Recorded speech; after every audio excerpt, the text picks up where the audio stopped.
Vœu du Rassemblement national, vœu portant sur le référendum d'initiative populaire qu'il présente. Oui, Monsieur Ganin.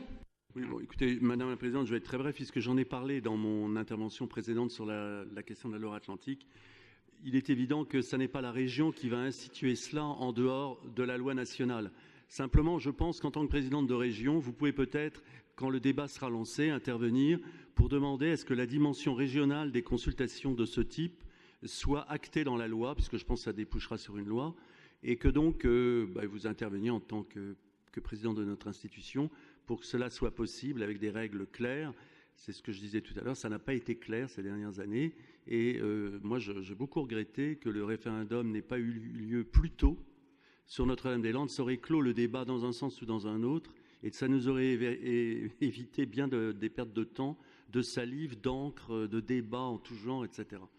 Je dois également vous dire qu'il y aura d'autres débats, forcément, d'importance dans la région.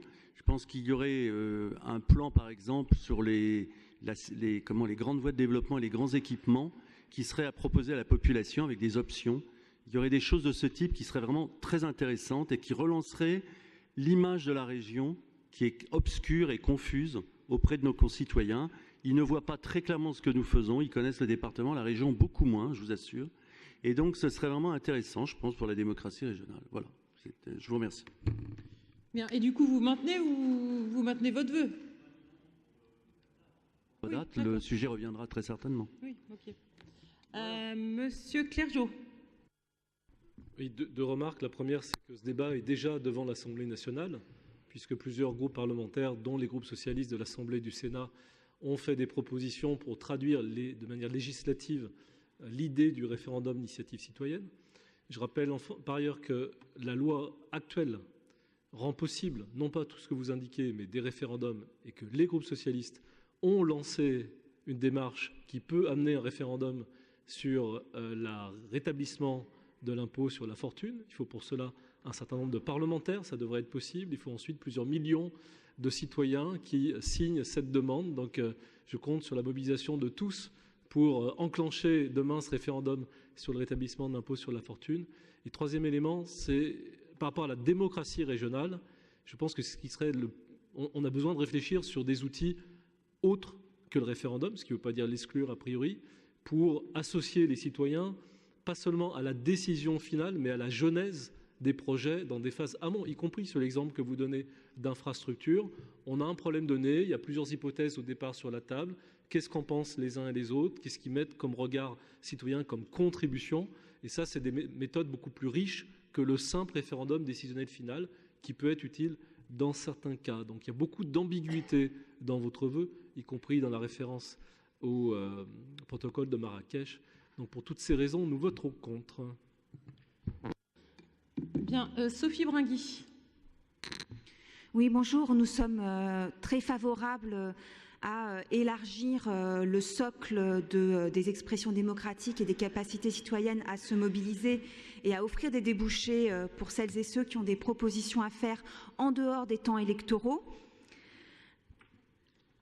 Nous estimons qu'il est effectivement important que des citoyens et citoyennes puissent mettre à l'agenda politique des questions fortes et puissent, in fine aussi, dans certaines conditions, pouvoir participer à la décision. Se pose selon nous, et cela rejoint les propos de Christophe Clergeau, la question des modalités du débat.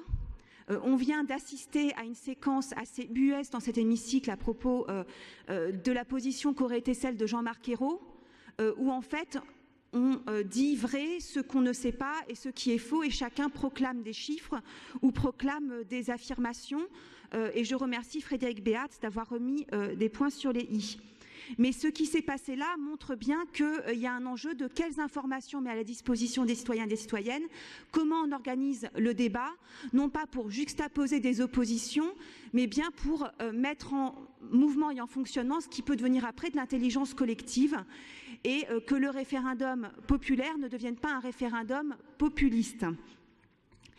Un autre exemple, c'est celui du débat sur Notre-Dame-des-Landes, qui a été complètement escamoté, et on a envoyé aux citoyens et citoyennes qui devaient voter un cahier reprenant des informations fausses et non vérifiées, et juxtaposant les arguments des uns et des autres sans aucunement les problématiser.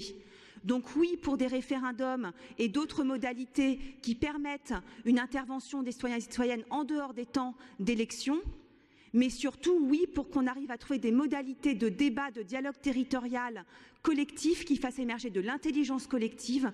Je pense que c'est ça la priorité que nous devons avoir en ces temps aujourd'hui de fortes transformations et de forts bouleversements sociétaux. Bien, Madame Neveu, c'est pas possible de prendre la parole puisqu'il y a déjà eu un élu de votre groupe qui s'est exprimé. C'est un seul élu par groupe. Bien, j'ai pas d'autres prises de parole. Monsieur le Président, je vous laisse répondre concernant ce vœu avant de le passer au vote. Oui, merci. Juste un élément de réponse à Sophie Bringui sur l'historique du rattachement, enfin, des pantalonnades de 2014 sur le découpage des régions. On les a vécues en direct ici, rappelez-vous. Le président de la République téléphonait à M. Hoxette qui partait, et on était là, et chacun de ceux qui avaient de l'influence auprès du président changeait d'avis, surtout pour éviter d'être attaché au Poitou-Charentes. Alors, on l'a vraiment vécu, et donc la vérité, elle est très connue. Sur la proposition qui est faite là, sur le référendum d'initiative populaire, je préconise, Madame la Présidente, le rejet de ce vœu. Je vais vous dire une chose qui tient au fait que ma commune est jumelée avec une ville suisse, et je connais bien la Suisse. Et quand vous écoutez les Suisses parler du référendum, ils vous disent « Nous, ça marche très bien chez nous, le référendum, parce que quand il est fait, on l'exécute, enfin on le respecte. Vous, les Français, vous n'arrivez jamais, parce que quand vous faites un référendum, de toute façon, celui qui a perdu le remet en cause dès le lendemain matin, ou presque toujours. On l'a eu le cas il n'y a pas très longtemps ici, donc je ne suis pas sûr que ça soit aujourd'hui le nec plus ultra de la gestion citoyenne. Bien, nous allons passer au vote. Qui est favorable à ce vœu? Qui s'abstient? Il est rejeté.